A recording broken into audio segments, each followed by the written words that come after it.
प्यारे प्यारे दोस्तों, नमस्कार। स्वागत है आप सभी का मेरे YouTube चैनल में। और आज हम लोग NCERT ज्योग्राफी चैप्टर 3 का आगे का पार्ट कंटिन्यू करते हैं। और हमारे चैप्टर का नेम है अपवाह तंत्र। इससे पहले वाला वीडियो आप मेरे प्लेलिस्ट में जाके देख लीजिएगा। चलिए हम लोग स्टार्ट करते हैं। सिंधु नदी तंत्र यह विश्व के सबसे बड़े नदी द्रोणियों में से एक है, जिसका क्षेत्रफल 11,65,000 वर्ग किलोमीटर है। भारत में इसका क्षेत्रफल 3,21,289 वर्ग किलोमीटर है।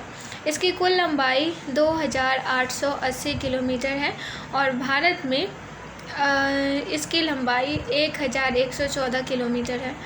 भारत में यह हिमालय की नदियों में सबसे पश्चिमी है। इसका उद्गम तिब्बती क्षेत्र में कैलाश पर्वत श्रेणी में बोखरचू के निकट एक हिमनद से होता है, जो 4,164 मीटर की ऊंचाई पर स्थित है। तिब्बत में इसे सिंगी खम्बान अथवा शेरमुख कहते हैं। लद्दाख व जास्कर श्रेणियों के बीच से उत्तर पश्चिम दिशा में बहती हुई यह लद्दाख और बाल्टिस्तान से गुजरती है। लद्दाख श्रेणी को काटते हुए यह नदी जम्मू और कश्मीर में गिलगित के समीप एक दर्शनीय महाखंड का निर्माण करती है। यह पाकिस्तान में चिल्स के निकट दर्दिस्तान प्रदेश में प्रवेश करती है। मानचित्र पर इसे क्षेत्र को रेखांकित कीजिए। सिंधु नदी की बहुत सी सहायक नदियां हिमालय पर्वत से निकलती है, जैसे श्योक, गिलगित, जास्कर, हुंजा, नुब्रा, शिगार, गास्टिंग व द्रास। अंततः यह नदी अटक के निकट पहाड़ियों से बाहर निकलती है, जहां दाहिने तट पर काबुल नदी इसमें मिलती है। इसके दाहिने तट पर मिलने वाली अन्य मुख्य सहायक नदियां खुर्रम, तोची, गोमल, बिबुआ और शंगर है। ये सभी नदियां सुलेमान श्रेणियों से निकलती है। यह नदी दक्षिण की ओर बहती हुई मिथनकोट के निकट पंचनद का जल प्राप्त करती है। पंचनद नाम पंजाब की 5 मुख्य नदियों सतलुज, व्यास, रावी, चेनाब और झेलम को दिया गया है। अंत में सिंधु नदी कराची के पूर्व में अरब सागर में जा गिरती है। भारत में सिंधु जम्मू और कश्मीर राज्य में बहती है। झेलम, जो सिंधु की महत्वपूर्ण सहायक नदी है, कश्मीर घाटी के दक्षिण पूर्व भाग में पीर पंचाल गिरिपाद में स्थित वेरीनाग झरने से निकलती है। पाकिस्तान में प्रवेश करने से पहले यह नदी श्रीनगर और वुलर झील से बहते हुए एक तंग व गहरे महाखंड में से गुजरती है। पाकिस्तान में झंग के निकट यह चेनाब नदी से मिलती है। चेनाब सिंधु की सबसे बड़ी सहायक नदी है। यह चंद्रा और भागा 2 सरिताओं के मिलने से बनती है। ये सरिताएं हिमाचल प्रदेश में कोलांग के निकट टांडी में आपस में मिलती है, इसीलिए इसे चंद्रभागा के नाम से जाना जाता है। पाकिस्तान में प्रवेश करने से पहले यह नदी 1,180 किलोमीटर बहती है। रावी सिंधु की एक अन्य महत्वपूर्ण सहायक नदी है। यह हिमाचल प्रदेश की कुल्लू पहाड़ियों में रोहतांग दर्रे के पश्चिम से निकलती है और राज्य की चंबा घाटी से बहती है। पाकिस्तान में प्रवेश करने व सराय सिंधु के निकट चेनाब नदी में मिलने से पहले यह नदी पीर पंजाल के दक्षिण पूर्व भाग व धौलाधार के बीच प्रदेश में प्रवाहित होती है। व्यास सिंधु की अन्य महत्वपूर्ण सहायक नदी है, जो समुद्र तल से 4,000 मीटर की ऊंचाई पर रोहतांग दर्रे के निकट व्यास कुंड में निकलती है। यह नदी कुल्लू घाटी से गुजरती है और धौलाधार श्रेणी में से काती और लाड़की में महाखंड का निर्माण करती है। यह पंजाब के मैदान में प्रवेश करती है, जहां हरीके के पास सतलज नदी में जा मिलती है। सतलज नदी तिब्बत में 4,555 मीटर की ऊंचाई पर मानसरोवर के निकट राक्षस ताल से निकलती है, जहां इसे लॉन्गचेन खंभाब के नाम से जाना जाता है। भारत में प्रवेश करने से पहले यह लगभग 400 किलोमीटर तक सिंधु नदी के समानांतर बहती है और रोपर में एक महाखंड से निकलती है। यह हिमालय पर्वत श्रेणी में शिवकिला से बहती हुई पंजाब के मैदान में प्रवेश करती है। यह एक पूर्ववर्ती नदी है। यह एक अत्यंत महत्वपूर्ण सहायक नदी है, क्योंकि यह भाखड़ा नांगल परियोजना के नहर तंत्र की पोषण करती है। गंगा नदी तंत्र अपनी ड्रोनी और सांस्कृतिक महत्व दोनों के दृष्टिकोण से गंगा भारत की सबसे महत्वपूर्ण नदी है। यह नदी उत्तराखंड के राज्य के उत्तरकाशी जिले में गोमुख के निकट गंगोत्री हिमनद से 3900 मीटर की ऊंचाई से निकलती है। यहाँ यह भागीरथी के नाम से जानी जाती है। यह मध्य व लघु हिमालय श्रेणियों को काटकर तंग महाखंडों से होकर गुजरती है। देवप्रयाग में भागीरथी अलकनंदा से मिलती है और इसके बाद गंगा कहलाती है। अलकनंदा नदी का स्रोत बद्रीनाथ के ऊपर शतोपथ हिमनद है। यह अलकनंदा, धौली और विष्णुगंगा धाराओं से मिलकर बनती है, जो जोशीमठ या विष्णुप्रयाग में मिलती है। अलकनंदा की अन्य सहायक नदी पिंडार है, जो इससे कर्णप्रयाग में मिलती है, जबकि मंदाकिनी या काली गंगा इससे रुद्रप्रयाग में मिलती है। गंगा नदी हरिद्वार में मैदान में प्रवेश करती है। यहाँ से यह पहले दक्षिण की ओर, फिर दक्षिण पूर्व की ओर और फिर पूर्व की ओर बहती है। अंत में यह दक्षिण मुखी होकर दो जल वितरिकाओं धाराओं भागीरथी और पद्मा में विभाजित हो जाती है।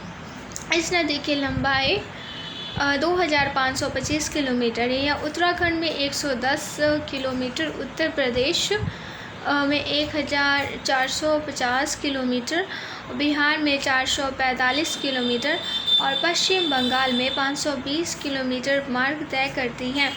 गंगा ड्रोनी केवल भारत में लगभग 8.6 लाख वर्ग किलोमीटर क्षेत्र में फैली हुई है। यह भारत का सबसे बड़ा अपवाह तंत्र है, जिससे उत्तर में हिमालय से निकलने वाली बारहमासी व अनित्यवाही नदियाँ और दक्षिण में प्रायद्वीप से निकलने वाली अनित्यवाही नदियाँ शामिल हैं। सोन इसके दाहिने किनारे पर मिलने वाली प्रमुख सहायक नदी है। बाएं तट पर मिलने वाली प्रमुख सहायक नदियां रामगंगा, गोमती, घाघरा, गंडक, कोसी व महानंदा है। सागर द्वीप के निकट यह नदी अंततः बंगाल की खाड़ी में जा मिलती है। क्या आप जानते हैं, नमामि गंगे परियोजना एक एकीकृत संरक्षण मिशन है, जिसे जून 2014 में केंद्र द्वारा प्रमुख कार्यक्रम के रूप में अनुमोदित किया। यहाँ कुछ कार्यक्रम दिए हुए हैं जो सरकार द्वारा गंगा को बचाने के लिए चलाए गए थे। इसमें से फर्स्ट है सीवेज ट्रीटमेंट व्यवस्था, सेकंड है नदी किनारे का विकास, थर्ड है नदी सतह की सफाई करना, जैव विविधता को बनाए रखना, वनीकरण करना और जन जागरूकता करना और औद्योगिक विशिष्ट निगरानी और गंगा ग्राम करना। आप इस परियोजना के बारे में और जानकारी प्राप्त कर सकते हैं नेट पे जाके, वेबसाइट का नेम दिया हुआ है इसमें। यमुना गंगा की सबसे पश्चिमी और सबसे लंबी सहायक नदी है। इसका स्रोत यमुनोत्री हिमनद है, जो हिमालय में बंदरपूछ श्रेणी की पश्चिम ढाल पर 6316 मीटर ऊंचाई पर स्थित है।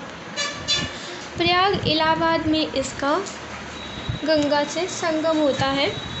प्रायद्वीपीय पठार से निकलने वाली चंबल, सिंध, बेतवा व केन इसके दाहिने तट पर मिलती है, जबकि हिंदन, रिंद, सेंगर, वरुणा आदि नदियाँ इसके बाएं तट पर मिलती हैं।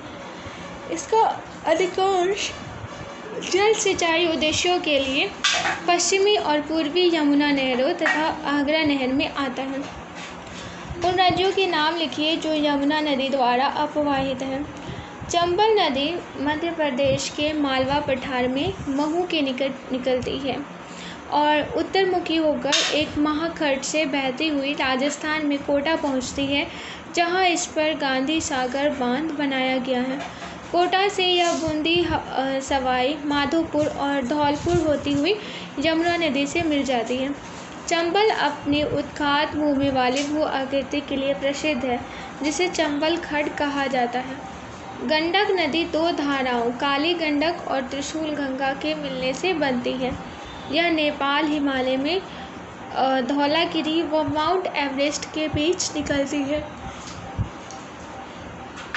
और मध्य नेपाल को अपवाहित करती है।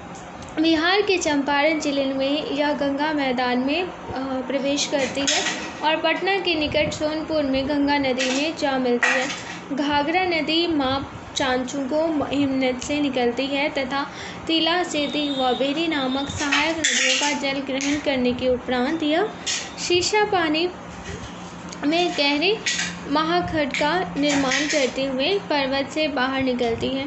शारदा नदी काली गंगा इससे मैदान में मिलती है और अंततः छपरा में यह गंगा नदी में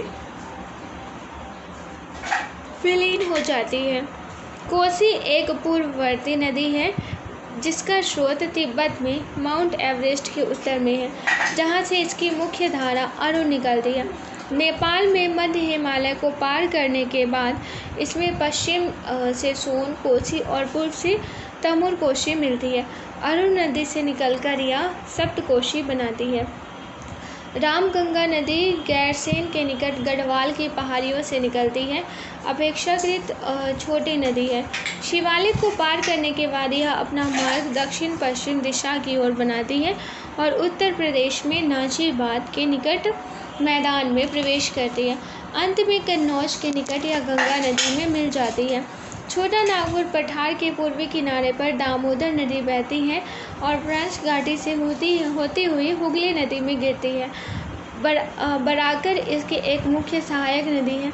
कभी बंगाल का शोक कही जाने वाली इस नदी को दामोदर घाटी कॉरपोरेशन नामक एक बहुउद्देशीय परियोजना ने वश में कर लिया। शारदा या सरयू नदी का उद्गम नेपाल में मिलाम हिमनद में है, जहाँ इसे गौरी गंगा के नाम से जाना जाता है। यह भारत नेपाल सीमा के साथ बहती हुई, जहाँ इसे काली या चाई कहा जाता है, घाघरा नदी में मिल जाती है। गंगा नदी की एक अन्य महत्वपूर्ण सहायक नदी महानंदा है, जो दार्जिलिंग पहाड़ियों से निकलती है। यह नदी पश्चिम बंगाल में गंगा के बाएं तट पर मिलने वाली सहायक नदी है। गंगा के दक्षिण तट पर सोन एक बड़ी सहायक नदी है, जो अमरकंटक पठार से निकलती है। पठार के उत्तरी किनारे पर जलप्रपातों की श्रृंखला बनाती हुई यह नदी पटना से पश्चिम में आरा के पास गंगा नदी में विलीन हो जाती है। ब्रह्मपुत्र नदी विश्व की सबसे बड़ी नदियों में से एक। ब्रह्मपुत्र का उद्गम कैलाश पर्वत श्रेणी में मानसरोवर झील के निकट चेमांकियोंग हिमनद में है। यहाँ से यह पूर्व दिशा में अनुदैर्ध्य रूप से बहती हुई दक्षिण तिब्बत के शुष्क व समतल मैदान में लगभग 1200 किलोमीटर की दूरी तय करती है, जहाँ इसे सांगपो के नाम से जाना जाता है, जिसका अर्थ है शोधक। तिब्बत के रांगो सांगपो इसके दाहिने तट पर एक प्रमुख सहायक नदी है। मध्य हिमालय में नमचा बड़वा के निकट एक गहरे महाखंड का निर्माण करती हुई यह एक प्रक्षुब्ध व तेज बहाव वाली नदी के रूप में बाहर निकलती है। हिमालय के गिरी पर में यह शीशंग या दिशंग के नाम से निकलती है। अरुणाचल प्रदेश में सादिया कस्बे के पश्चिम में यह नदी भारत में प्रवेश करती है। दक्षिण पश्चिम दिशा में बहते हुए इसके बाएं तट पर इसकी प्रमुख सहायक नदियाँ दिबांग या सिकांग और लोहित मिलती हैं और इसके बाद यह नदी ब्रह्मपुत्र के नाम से जानी जाती है। असम घाटी में अपने 750 किलोमीटर की यात्रा में ब्रह्मपुत्र में असंख्य सहायक नदियाँ आकर मिलती हैं। इसके बाएं तट की प्रमुख सहायक नदियाँ बूढ़ी दिहिंग और धनसरी दक्षिण है, जबकि दाएं तट पर मिलने वाली महत्वपूर्ण सहायक नदियों में सुबनसिरी, कामेग, मानस व संकोश है। सुबनसिरी इसका उद्गम तिब्बत में है, एक पूर्ववर्ती नदी है। ब्रह्मपुत्र नदी बांग्लादेश में प्रवेश करती है और फिर दक्षिण दिशा में बहती है। बांग्लादेश में यमुना कहलाती है और तीस्ता नदी इसके दाहिने किनारे पर मिलती है। अंत में यह नदी पद्मा के साथ मिलकर बंगाल की खाड़ी में जा गिरती है। ब्रह्मपुत्र नदी बाढ़, मार्ग परिवर्तन एवं तटीय अपर्दन के लिए जानी जाती है। ऐसा इसलिए है क्योंकि इसके अधिकतर सहायक नदियाँ बड़ी हैं और इनकी जल ग्रहण क्षेत्र में भारी वर्षा के कारण इसमें अत्यधिक अवसाद बहकर आ जाता है। प्रायद्वीपीय अपवाह तंत्र प्रायद्वीपीय अववाह तंत्र हिमालयी अववाह तंत्र से पुराना है। यह तथ्य नदियों की प्रौढ़ावस्था और नदी घाटियों के चौड़ा व उथला होने से प्रमाणित होता है। पश्चिमी तट के समीप स्थित पश्चिम घाट बंगाल की खाड़ी में गिरने वाली प्रायद्वीपीय नदियों और अरब सागर में गिरने वाली छोटी नदियों के बीच जल विभाजक का कार्य करता है। नर्मदा और तापी को छोड़कर अधिकतर प्रायद्वीपीय नदियाँ पश्चिम से पूरब की ओर बहती है। प्रायद्वीप के उत्तरी भाग में निकलने वाली चंबल, सिंध, बेतवा, केन व सोन नदियाँ गंगा नदी तंत्र का अंग हैं। प्रायद्वीप के अन्य प्रमुख नदी तंत्र महानदी, गोदावरी, कृष्णा और कावेरी है। प्रायद्वीपीय नदियों की विशेषता है कि ये एक सुनिश्चित मार्ग पर चलती हैं, विसर्प नहीं बनाती और ये 12मासी नहीं है। यद्यपि भ्रंश घाटियों में बहने वाली नर्मदा और तापी इसका अपवाद है। प्रायद्वीपीय अपवाह तंत्र का उद्विकास। अति प्राचीन काल के 3 प्रमुख भूगर्भिक घटनाओं ने आज के प्रायद्वीपीय भारत के अपवाह तंत्र को स्वरूप प्रदान किया है।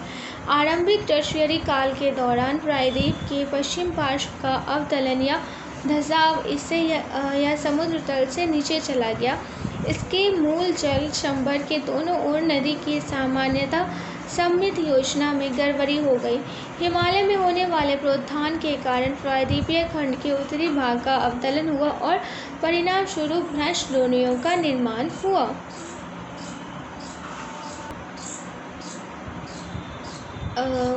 नर्मदा और तापी इन्हीं भ्रंश घाटियों में बह रही है और अपरद पदार्थ से मूल दरारों को भर रही है। इसलिए इन नदियों में जलोढ़ व डेल्टा निक्षेप की कमी पाई जाती है।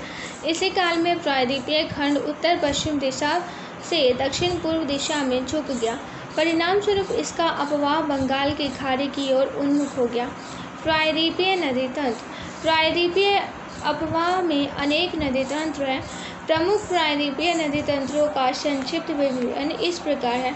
महानदी छत्तीसगढ़ के रायपुर जिले में सिहावा के निकट निकलती है और उड़ीसा से बहती हुई अपना जल बंगाल की खाड़ी में विसर्जित करती है। यह नदी 851 किलोमीटर लंबी है और इसका जल ग्रहण क्षेत्र लगभग 1.42 लाख वर्ग किलोमीटर है। इसके निचले मार्ग में नौ संचालन भी होता है। इस नदी की अपवाह द्रोणी का 53% भाग मध्य प्रदेश व छत्तीसगढ़ में है और 47% भाग उड़ीसा राज्य में विस्तृत है।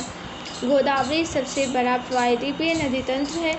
इसे दक्षिण गंगा के नाम से जाना जाता है। यह महाराष्ट्र में नासिक जिले से निकलती है और बंगाल की खाड़ी में जल विसर्जित करती है। इसकी सहायक नदियाँ महाराष्ट्र, मध्य प्रदेश, छत्तीसगढ़, उड़ीसा और आंध्र प्रदेश राज्यों से गुजरती है। यह 1465 किलोमीटर लंबी नदी है। इसका जल ग्रहण क्षेत्र 3.13 लाख वर्ग किलोमीटर है। इसके जल ग्रहण क्षेत्र का 49% भाग महाराष्ट्र में, 20% भाग मध्य प्रदेश में और छत्तीसगढ़ में और शेष भाग आंध्र प्रदेश में पड़ता है। इसकी मुख्य सहायक नदियों में पेनगंगा, इंद्रावती, प्राणहिता और मंजरा है। पोलावरम के दक्षिण में, जहां इसके मार्ग के निचले भागों में भारी बाढ़ें आती हैं, गोदावरी एक सुदृश्य प्रपात की रचना करती है। इसके डेल्टाई भाग में ही नौ संचालन संभव है। राजामुद्री के बाद यह नदी कई धाराओं में विभक्त होकर एक बृहद डेल्टा का निर्माण करती है। कृष्णा पूर्व दिशा में बहने वाली दूसरी प्रायद्वीपीय नदी है जो सह्याद्री में महाबलेश्वर के निकट निकलती है। इसकी कुल लंबाई 1401 किलोमीटर है। कोयना, तुंगभद्रा और भीमा इसकी प्रमुख सहायक नदियां हैं। इस नदी के कुल जल ग्रहण क्षेत्र का 27% भाग महाराष्ट्र में, 44% भाग कर्नाटक में और 29% भाग आंध्र प्रदेश और तेलंगाना में पड़ता है। कावेरी नदी कर्नाटक के कोगाडू जिले में ब्रह्मगिरी पहाड़ियों 1341 किलोमीटर से निकलती है। इसकी लंबाई 800 किलोमीटर है और यह और 81,155 वर्ग किलोमीटर क्षेत्र को अपवाहित करती है। प्रायद्वीपीय की अन्य नदियों की अपेक्षा कम उतार चढ़ाव के साथ यह नदी लगभग सारा साल बहती है, क्योंकि इसके ऊपरी जलग्रहण क्षेत्र में दक्षिण पश्चिम मानसून से और निम्न क्षेत्र में उत्तर पूर्वी मानसून से वर्षा होती है। इस नदी की ड्रोरी का 3% भाग केरल में, 41% भाग कर्नाटक में और 56% भाग तमिलनाडु में पड़ता है। इसकी महत्वपूर्ण सहायक नदियाँ काबिनी, भवानी और अमरावती है।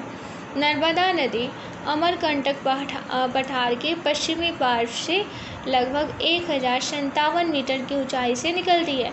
दक्षिण में सतपुड़ा और उत्तर में विंध्याचल श्रेणियों के मध्य या भ्रंश घाटी से बहती हुई संगमरमर की चट्टानों में खूबसूरत महाखंड और जबलपुर के निकट धुआंधार जलप्रपात बनाती है। लगभग 1312 किलोमीटर दूरी तक बहने के बाद यह भरौज के दक्षिण में अरब सागर में मिलती है और 27 किलोमीटर लंबा ज्वारनदमुख बनाती है। सरदार सरोवर परियोजना इसी नदी पर स्थित है।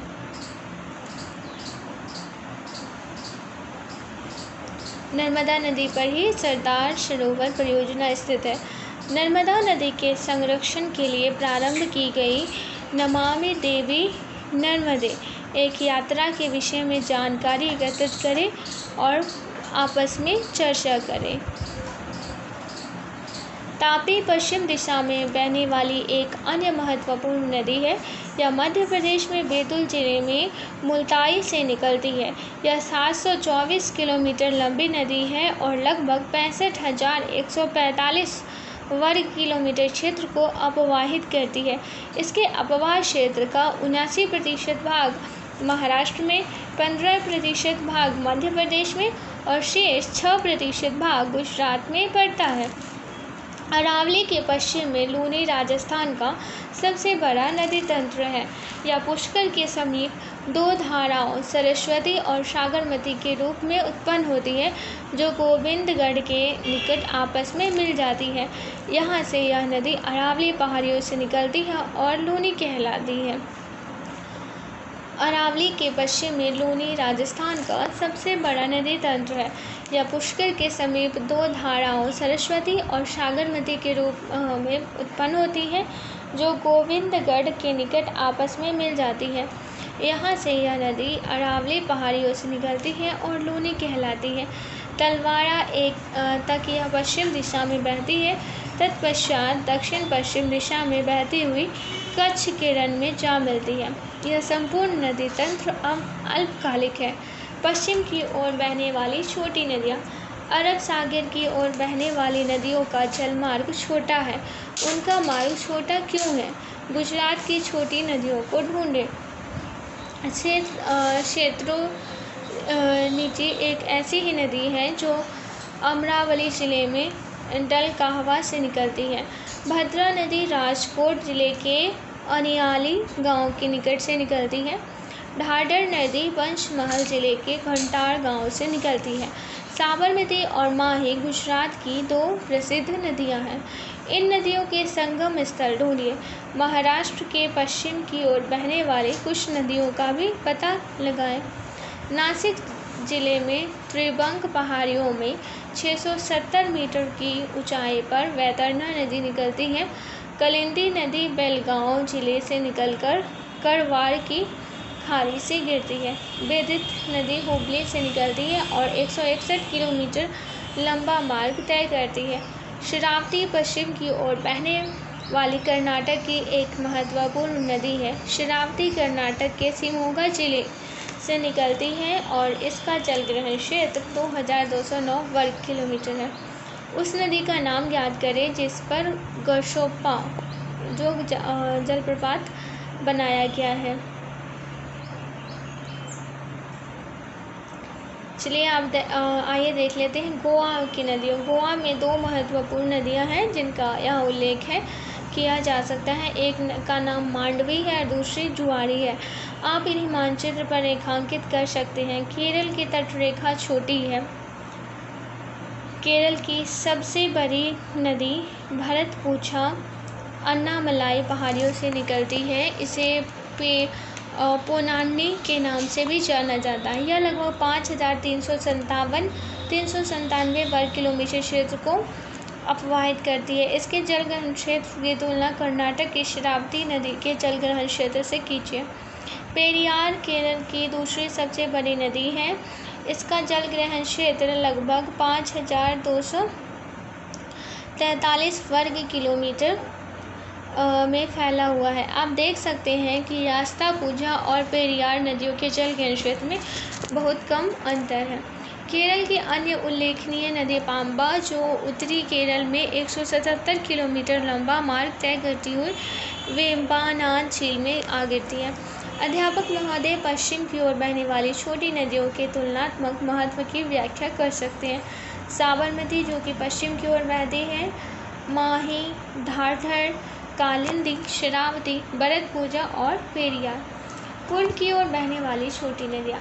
प्रायद्वीप में बहुत बड़ी संख्या में नदियाँ अपनी सहायक नदियों के साथ पूर्व की ओर प्रवाहित होती है।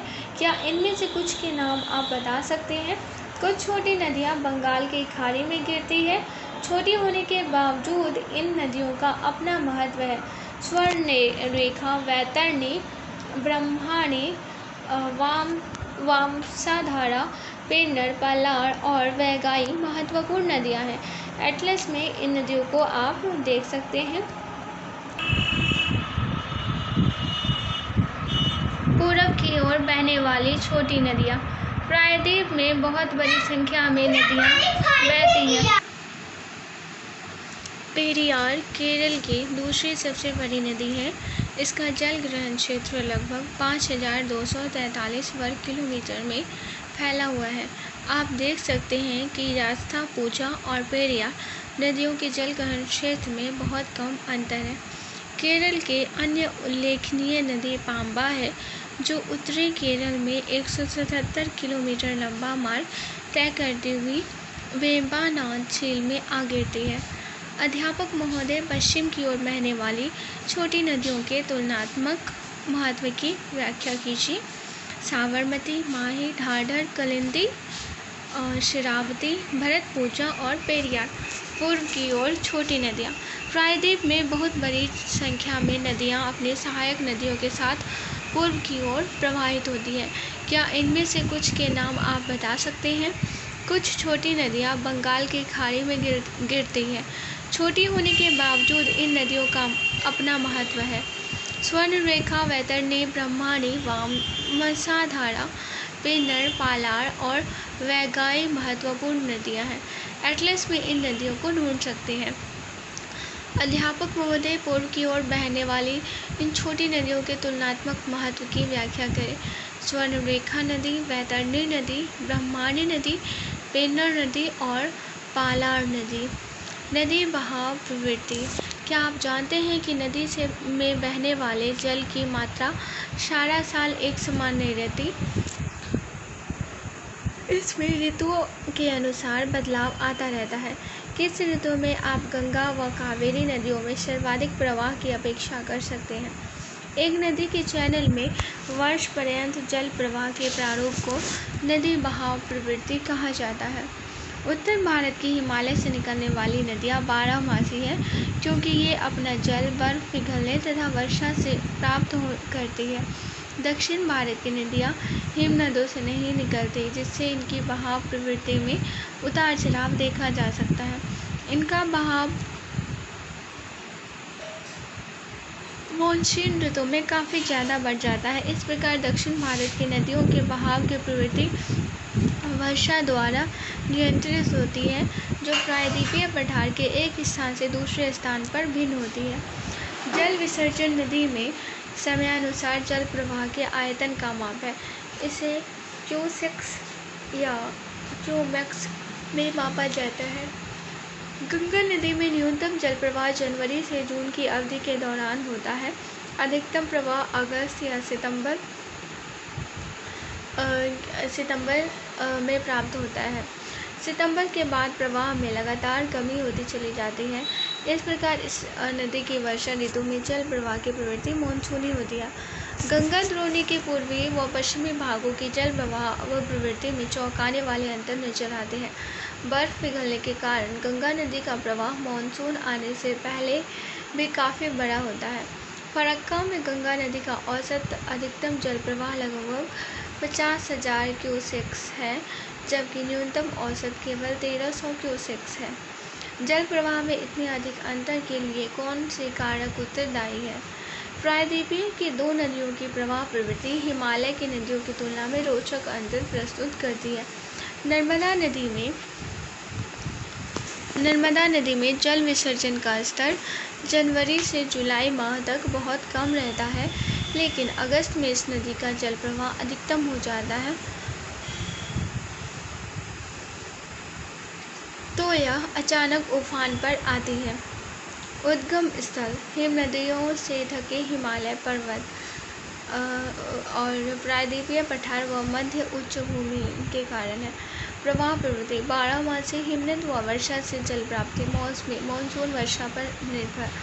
और प्रवाह के प्रकार पूर्ववर्ती व अनुवर्ती मैदानी भाग में वृक्षाकार प्रारूप, अध्यारोपित पुनर्युग्मित नदियाँ अरीय व आयताकार प्रारूप बनाती हैं। नदी की प्रकृति लंबा मार्ग, ऊपर खावर पर्वतों से गुजरती नदियाँ, अविशेष अपर्जन व नदी अपर्जन मैदानों में जल मार्ग बदलना तथा विसर्ग बनाना, सुसमायोजित घाटियों के साथ छोटे निश्चित मार्ग। जल ग्रहण क्षेत्र बहुत बड़ी द्रोणी अपेक्षाकृत छोटी द्रोणी, नदी की आयु युवा, क्रियाशील व घाटियों को गहरा करना, प्रवणित परिच्छेदिका वाली प्रौढ़ नदियाँ जो अपने आधार तल जा पहुँची हैं। अक्टूबर महीने में बहाव की गिरावट उतनी महत्वपूर्ण है जितना अगस्त में उफान। गरुड़ेश्वर में दर्ज इस नदी के बहाव के आंकड़े बताते हैं कि इसका अधिकतम बहाव 2300 क्यूसेक तथा न्यूनतम बहाव 15 क्यूसेक है। गोदावरी में न्यूनतम प्रवाह मई में और अधिकतम जुलाई अगस्त में होता है। अगस्त माह के पश्चात इनके प्रवाह में भारी कमी आती है, लेकिन फिर भी अक्टूबर और नवंबर में प्रवाह का आयतन जनवरी से मई तक किसी भी माह की तुलना में अधिक रहता है। पोलावरम में गोदावरी नदी का औसत अधिकतम विसर्जन 3200 क्यूसेक और न्यूनतम औसत केवल 50 क्यूसेक होता है। यह आंकड़े नदी की प्रवाह प्रवृत्ति की जानकारी देते हैं। नदी जल उपयोग की सीमा भारत की नदियाँ प्रतिवर्ष जल की विशाल मात्रा का वहन करती है, लेकिन समय व स्थान की दृष्टि से इसका वितरण समान नहीं है। बारहमासी नदियाँ वर्ष भर जल का वहन करती हैं, परंतु औन्नत्यवाही नदियों में शुष्क ऋतु में बहुत कम जल होता है। वर्षा ऋतु में अधिकांश जल बाढ़ में व्यर्थ हो जाता है और समुद्र में बह जाता है। इसी प्रकार जब देश के एक भाग में बाढ़ आता है तो दूसरा सूखाग्रस्त होता है। ऐसा क्यों होता है? क्या यह जल उपलब्धता की समस्या है या इसके प्रबंधन की? क्या आप देश में एक साथ आने वाली बाढ़ और सूखे की समस्या को कम करने के उपाय सुझा सकते हैं? क्या एक द्रोणी की जल अधिक्य को जल की कमी वाले द्रोणियों में स्थानांतरित करके इस समस्या को समाप्त अथवा कम किया जा सकता है? क्या हमारे देश में नदियों की द्रोणियों को जोड़ने संबंधी कोई योजना बनाई गई है? क्या आपने समाचार पत्रों में नदियों को आपस में जोड़ने के बारे में पढ़ा है? क्या आप समझते हैं कि मात्र नहर बनाकर गंगा नदी का पानी प्रायद्वीपीय नदियों में स्थानांतरित किया जा सकता है? मुख्य समस्या क्या है? अध्यापक निम्नलिखित उदाहरणों की व्याख्या कर सकते हैं। पेरियार दिक् परिवर्तन योजना क्या है? इंदिरा गांधी नहर परियोजना, कुरनूल कुड़प्पा नहर, व्यास सतलज लिंक नहर और गंगा कावेरी लिंक नहर। इस पुस्तक के दूसरे अध्याय को देखें और धरातल के ऊबड़ खाबड़ होने से उत्पन्न कठिनाइयों को जानें। मैदानी क्षेत्र में पठारी क्षेत्र में जल कैसे उठाया जा सकता है? क्या उत्तर भारत की नदियों में पर्याप्त जलाधिक्य है जिसे स्थायी तौर पर स्थानांतरित किया जा सकता है? इस पूरे मुद्दे पर वाद विवाद का आयोजन करें व एक लेख तैयार करें। नदी जल उपयोग से संबंधित निम्नलिखित समस्याओं को आप किस प्रकार क्रम देते हैं? पर्याप्त मात्रा में जल उपलब्ध न होना, नदी जल का प्रदूषण, नदी जल में गाद, ऋतुवन जल का असमान प्रवाह, राज्यों के बीच नदी जल विवाद, मध्य धारा की ओर बस्तियों के विस्तार के कारण नदी वाहिकाओं का सिकुड़ना। नदियाँ प्रदूषित क्यों हैं? क्या आपने शहर के गंदे पानी को नदियों में गिरते देखा है? औद्योगिक कूड़ा करकट कहाँ डाला जाता है? बहुत से शमशान घाट नदी किनारे हैं और कई बार मृत शरीर को नदियों में डाल दिया जाता है। कुछ त्योहारों पर फूलों और मूर्तियों को नदियों में डुबो दिया जाता है। बड़े पैमाने पर स्नान व कपड़े धोना भी नदी जल को प्रदूषित करता है। नदियों को प्रदूषण मुक्त कैसे किया जा सकता है? क्या आपने गंगा एक्शन प्लान और दिल्ली में यमुना सफाई अभियान के विषय में पढ़ा है? नदियों को प्रदूषण मुक्त बनाने हेतु योजनाओं पर सामग्री एकत्रित करें व इस सामग्री को एक लेख के रूप में व्यवस्थित करें। आशा करती हूँ ये टॉपिक आप सभी को पसंद आया होगा और ये इतना धैर्य बना के सुनने के लिए आप सभी का बहुत बहुत धन्यवाद। अगर आपको कोई समस्या हो किसी वर्ड को समझने में तो आप कमेंट करके मुझसे पूछ सकते हैं। नमस्कार।